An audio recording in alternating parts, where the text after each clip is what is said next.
Thanks for joining us Behind the Frontline, a podcast providing timeless solutions to everyday workforce and workplace challenges.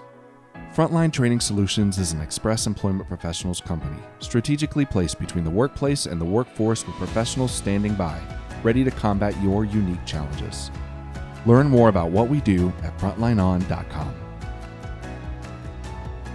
Thanks for tuning in to this special segment of Behind the Frontline, where we went to Denver, Colorado to the Express Employment Professionals International Leadership Conference, and we sat down with some of the top staffing leaders around the country and asked them questions about what challenges they are seeing in the workplace and the workforce, and their thoughts about how companies can become and stay employers of choice.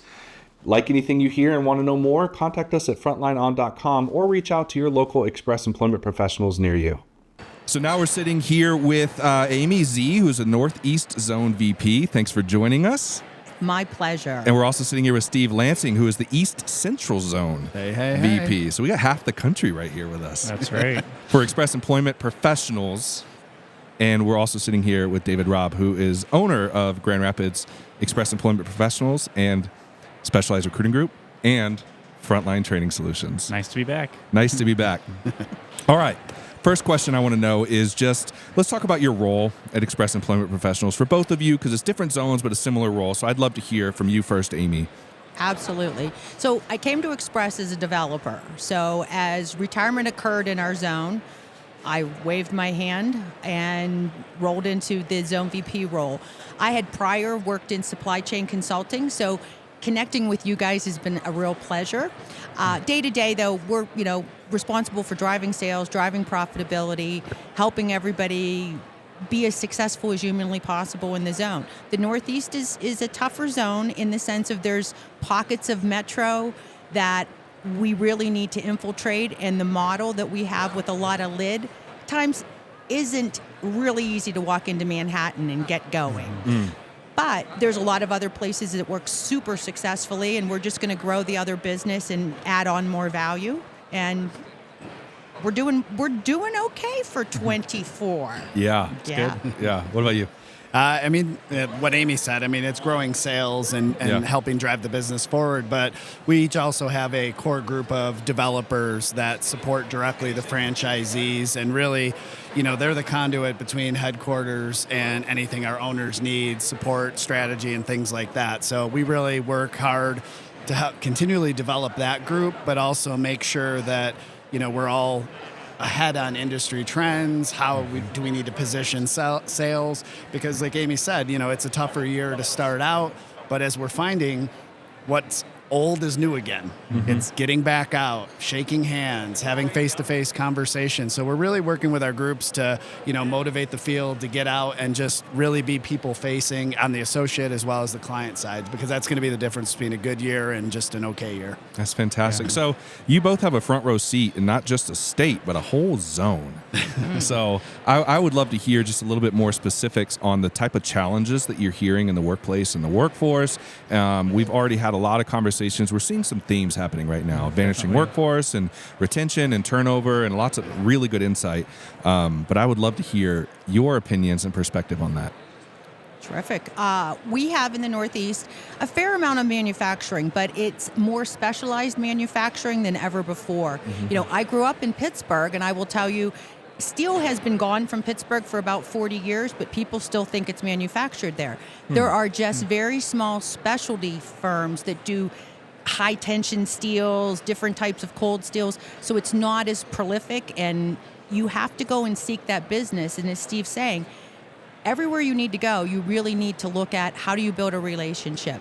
And then we'll flip into a pretty rural area. Take State College. It's the home of Penn State, but it has a population that's now shrinking because colleges are not attended in person on the frequency that they were 5 years ago. Yeah.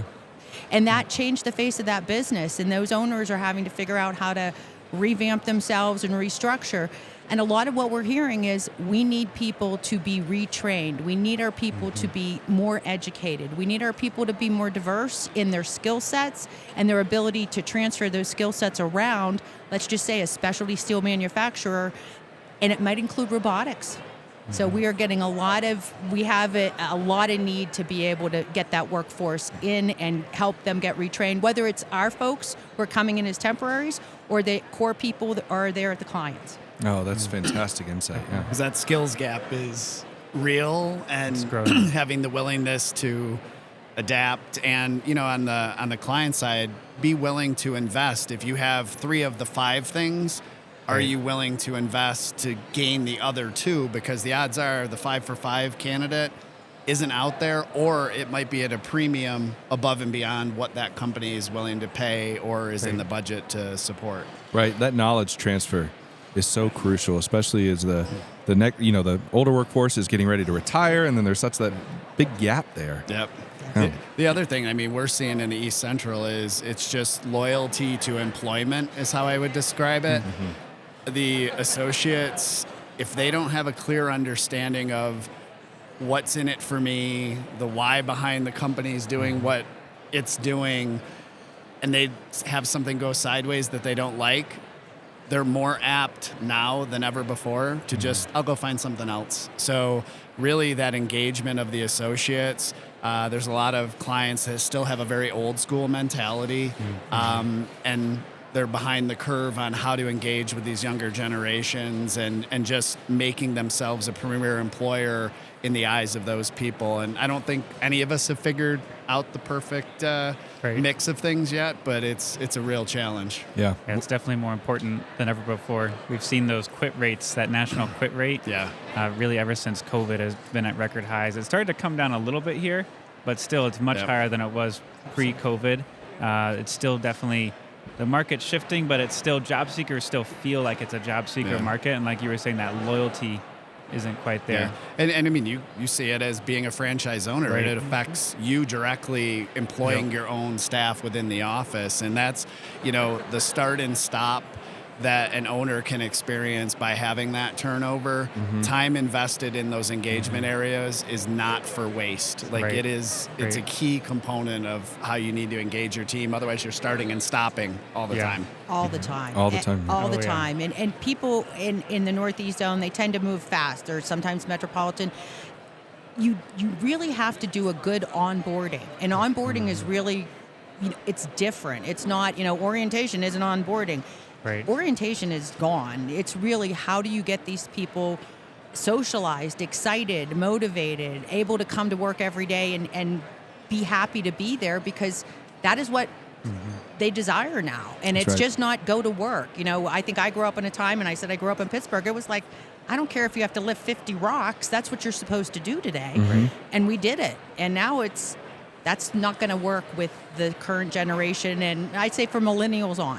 That's right. So as we're thinking about, some of these clients and workforces in our respective zones, ideally what we're talking about is helping them become employers of choice, where people want to work there, there's less turnover, and yada, yada. So what ways do you two feel we need to pivot in order to help the clients that we serve become and stay employers of choice? I think from my perspective, we're in a unique situation being a staffing company that we get to see a lot of different work environments. So I think the way that we can influence and make an impact is sharing stories, be storytellers. Here is what we're seeing working. Here's where we've seen roadblocks. We're not judging what a company is doing.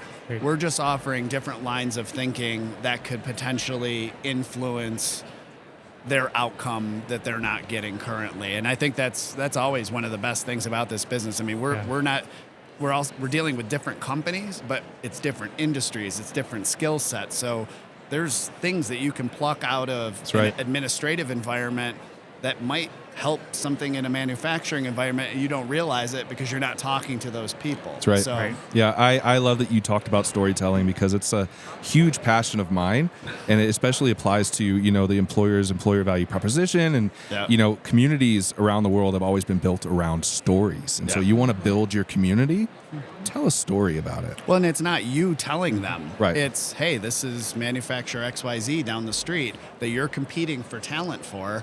I have insight into what they're doing and what's working that's increasing their retention and engagement. Would you like to hear? Yeah. Yeah, we've got a really unique spot as Express owners, Express offices. We're really sitting right in between the workforce and the workplace. Yeah, absolutely. And it gives us a really unique perspective. Yeah. And something that employers sitting in their own lane at their companies, they don't have insight into that. And sometimes I think we, even as Express owners, take that for granted but we really have some incredible insight. And they're just being that partner for our clients. There's a lot we can share to help them be better, just from what we're observing, being in the middle of the workforce and That's so workplace. true. Yeah, I like to say that we're strategically placed between the workplace and workforce. Exactly. It's a good place to be. It's a good place to be. is. Yeah. So what do you think, Amy? Well, I really think that, what we've done with Express overall is I think we've taken some of our own medicine. We go out and talk about how you should be an employer of choice, and how I see us reflecting and doing that internally, rolling that out to the franchisees and saying, hey, we did this program at headquarters, got some good traction, take a look at this, add to the skills in the soft skills. And that's really what we see a lot of. I can't tell you the number of high-end employers that a developer, a whole team will come from an office and we'll go, and you hear them say, we don't know what to do. We need that help. And and we'll say, great, you know what, let's share some of the things we do internally. Let's share some of the things we have externally already packaged up, ready to go. The types of training Frontline does. That's what we need. That's so good. I mean, that's really why Frontline Training Solutions was born. Is out of desire to help companies become and stay employers of choice. 10 years ago when we got into the training and development space, Janice was sitting in the middle of the conversation between the workplace and the workforce. And we have an opportunity here to help these companies become and stay employers of choice, to make it better for our associates.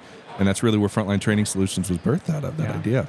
And I think a lot of it really goes back towards those soft skills or those leadership skills, right? A lot of it goes back towards leadership, because we know that retention, the number one factor there, is that direct relationship with their direct supervisor. And a lot of that goes back towards being good leaders, which I love, Amy, how you mentioned we do that internally. Express has rolled out some really good programs with Express Leadership Academy for franchisees, for managers, because that's going to have the biggest impact on retention. So it's so impactful. So final takeaway, I got one last question for you. As we're thinking about companies, even small businesses, large businesses, as they are maneuvering the current talent shortage crisis, what's your best advice for them? Something they can do right now. Use Express. Use Express. There we go. That's right. Absolutely. Trust your talent solutions partner. And really, to Steve's point, we're laughing, but to get those clients to understand, we can relieve some of this burden that you're dealing with. You can step away and you can work on your programs in HR. You can work on your training. We can take that frontline position, and that's kind of funny because it's Frontline with Frontline. We can take that first position and allow that workforce to, needs to be there day to day. Let those folks develop their core talent, get them trained, do some different things. And we have a nice interchange of, as you say, we're sitting between, the workforce and the client. That's so good. Yeah. That's so good. Thank you both so much. This is fantastic. Thank you, guys. Yeah, thank you. Great job. Thank you. Thank you. Thank you. Thank you.